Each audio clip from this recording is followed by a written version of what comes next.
Oke, pagi-pagi semangat pagi semua, semangatnya selalu pagi, selamatnya malam.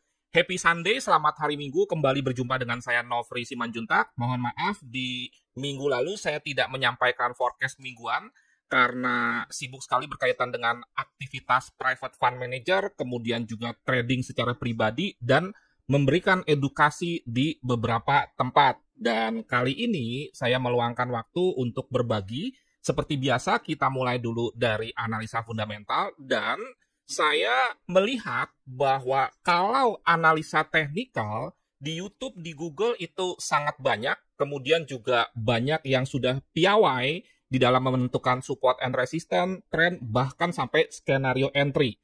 Tantangannya adalah yang berbagi mengenai analisa fundamental itu sendiri amat sangat jarang, khususnya berbahasa Indonesia. Oleh karena itu, saya bertekad untuk terus-menerus berbagi berkaitan dengan analisa fundamental sesuai dengan pengetahuan dan pengalaman yang saya miliki. Jangan lupa bahwa yang namanya analisa fundamental itu bukan cuma ngelihat Forex Factory hijau merah, tetapi yang lebih penting adalah kalau kita bicara misalkan bidang ekonomi saja, karena di luar ekonomi ada juga politik dan itu berhubungan dengan fundamental, kita harus bisa mengartikan sebuah data ekonomi, kemudian juga mengkaitkan data ekonomi yang satu dengan data ekonomi yang lain, dan apa efeknya terhadap instrumen investasi, misalkan satu saham, kedua obligasi, ketiga mata uang, dan keempat komoditi, khususnya gold, dan sampai akhirnya masuk ke perkiraan pergerakan harga itu sendiri.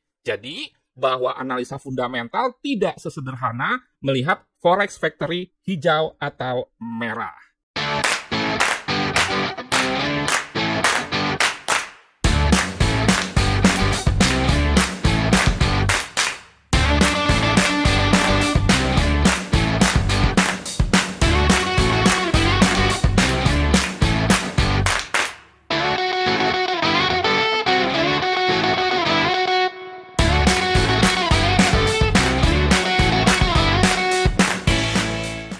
Sebelum kita masuk analisa fundamental, perkenankan saya memberikan informasi sejenak mengenai beberapa sosial media yang saya miliki, dan Anda bisa connect dengan saya. Untuk TikTok, user ID saya Nofri Subman. Saya aktif di TikTok untuk memberikan edukasi informasi kepada generasi Z sebagai pemakai TikTok terbesar. Kemudian juga Instagram saya Nofri Subman juga, dan Facebook saya juga Nofri Subman. Dan untuk Anda yang ingin belajar secara mandiri, Anda bisa ke YouTube saya, langsung masuk playlist. Di sini saya sudah membuat urut-urutan belajar trading forex gold dari mulai pondasi sampai dengan metode, dari mulai teknikal, fundamental, dan juga sentimental.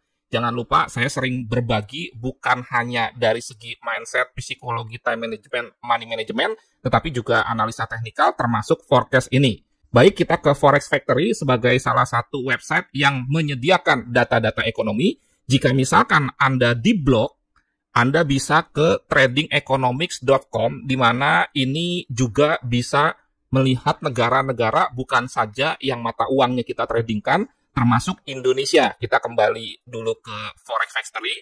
Kita akan mereview kira-kira publish data ekonomi apa saja yang kita perlu cermati di minggu lalu dalam kaitannya dengan 4 mata uang terbesar yang kita tradingkan menjadi sebuah pair, yaitu dolar Amerika, euro, pound sterling Inggris, dan yen Jepang. Langsung saja kita fokus ke data pada Rabu 22 Juni lalu, di mana diumumkan bahwa yang namanya CPI atau inflasi Inggris itu kembali lagi mencetak rekor sepanjang sejarah, yaitu 9,1%, dan ini mirip dengan Amerika yang 8,6%.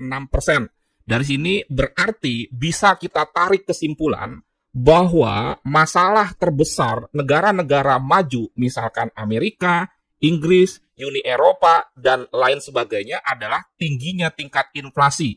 Tingginya tingkat inflasi ini menyebabkan semakin mahalnya harga barang dan menurunnya nilai mata uang. Dan ini biasanya terjadi salah satunya pada kasus akhir-akhir ini karena adanya yang disebut dengan rantai pasokan bermasalah, di mana para negara-negara penghasil misalkan energi baik fosil atau terbarukan menahan ekspor mereka guna memenuhi kebutuhan dalam negeri. Ini sebagai dampak juga dari ketegangan Ukraina dan Rusia yang sampai saat ini belum jelas.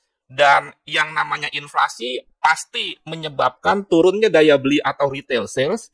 Dan kalau berlarut-larut, ini bisa menimbulkan dampak yang disebut dengan krisis ekonomi. Sejauh ini, kalau saya perhatikan, belum sampai situ, tetapi coba kita lanjutkan dulu untuk data-data yang lain. Kita perhatikan di Rabu dan Kamis lalu, Powell sebagai gubernur The Fed memberikan testimonial di depan Senatnya Amerika, Senat ini DPD, di mana saya perhatikan bahwa testimonial Powell ini mengakui bahwa Amerika mengalami apa yang disebut dengan perlambatan ekonomi dan inflasi merupakan tantangan tersendiri. Tetapi di sisi lain Powell optimis bahwa mereka bisa mengatasi masalah ini dengan kebijakan-kebijakan pengetatan ekonomi yang agresif, seperti seringnya menaikkan suku bunga, kemudian juga besaran suku bunga itu sendiri menjadi semakin besar di setiap kenaikannya.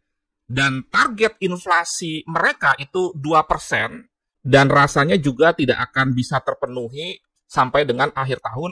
Kemudian juga perlu kita perhatikan untuk data ekonomi yang dirilis minggu ini dari hari Senin sampai dengan Jumat, dari tanggal 27 Juni sampai dengan 1 Juli. Yang pertama adalah akan ada event pertemuan 3 gubernur bank, yaitu Eropa, Inggris, dan Amerika yang dituan rumahi oleh ECB, di mana mereka akan memberikan statement secara bergantian pada hari Rabu kurang lebih jam 8.30 malam, bahwa statement ini pasti akan menggerakkan market karena memang ditunggu-tunggu, mengingat 3 pejabat ini merupakan kunci dari perekonomian dunia dan tentu berdampak kepada pergerakan harga instrumen investasi.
Tambahan informasi atas video yang tadi Anda telah saksikan, saat ini saya sedang membentuk yang disebut dengan Startup Private Fund Manager, di mana bukan menghimpun dana masyarakat, tetapi saya akan menerima pengelolaan account, di mana nanti akan dilakukan oleh tim saya, dan saat ini sedang melakukan sortir terhadap trader-trader yang memiliki kemampuan. Untuk itu, welcome jika Anda berminat menjadi Private Fund Manager bersama dengan saya dengan WA 0811992989. Tetapi jangan lupa bahwa syarat utamanya adalah memiliki portfolio account real aktif sendiri dengan durasi minimal 1 tahun dan profit minimal 30% per tahun.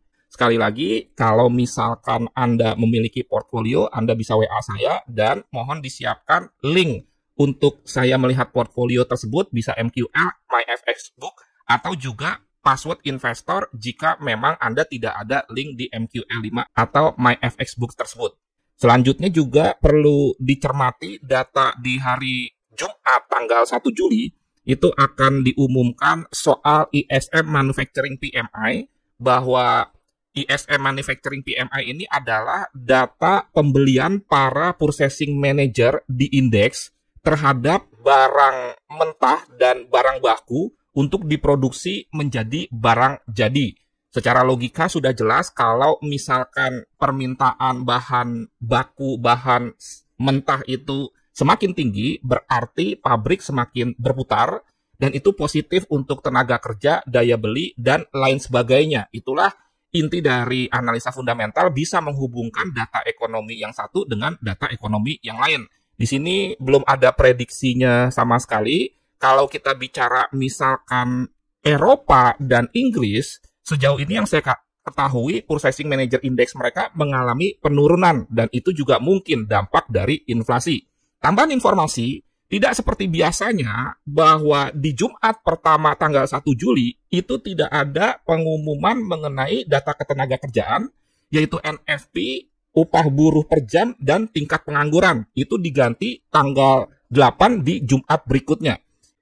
Sekian dan terima kasih, semoga bermanfaat analisa fundamental secara sederhana ini, dan saya akan juga berbagi video analisa fundamental, cara membaca economic projection di sela-sela waktu nantinya. Salam trading tenang senang, trading yang aman nyaman menguntungkan. Nofri Simanjuntak.